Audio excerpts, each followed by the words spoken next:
रूस और भारत में बड़ी डेवलपमेंट देखने को मिल रही है और ये डेवलपमेंट ऐसी है जो आज से पहले नहीं देखी गई थी और इस डेवलपमेंट के इर्द गिर्द पाकिस्तान की मौजूदगी भी महसूस हो रही है। और ऐसा हम इसलिए कह रहे हैं क्योंकि हाल ही में जब रूसी विदेश मंत्री सर्गी लावरोव भारत के दौरे पर आए थे और इसके बाद कुछ ऐसा हुआ जो भारत को हजम नहीं हुआ। दरअसल भारत के बाद रूसी विदेश मंत्री सीधे पाकिस्तान की यात्रा पर निकल गए, जो कि किसी रूसी विदेश मंत्री का 9 सालों में पहला पाकिस्तान दौरा था।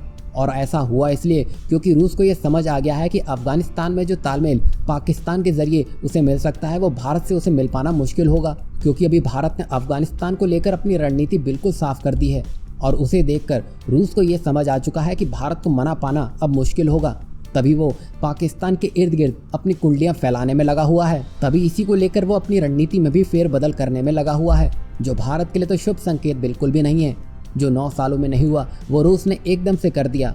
वो इसलिए भी क्योंकि मध्य एशिया का इलाका रूस के लिए रणनीतिक, आर्थिक और सुरक्षा के लिहाज से काफी अहम और उपयोगी भी है और रूस के लिए मध्य एशिया में शांति और स्थिरता के लिए अफगान शांति बहाली बेहद जरूरी है। इसलिए रूस यहाँ किसी भी हद तक जा सकता है। तभी तो 9 सालों में जो नहीं हुआ वो रूस ने एकदम से करके दिखा दिया। आगे ये भी देखने को मिल सकता है कि जब व्लादिमीर पुतिन भारत की यात्रा पर आएंगे तो उनका विमान शायद इस्लामाबाद की तरफ भी मुड़ सकता है, क्योंकि आज की तारीख में सब अपना फायदा ही देखते हैं, दोस्ती तो अलग हो गई।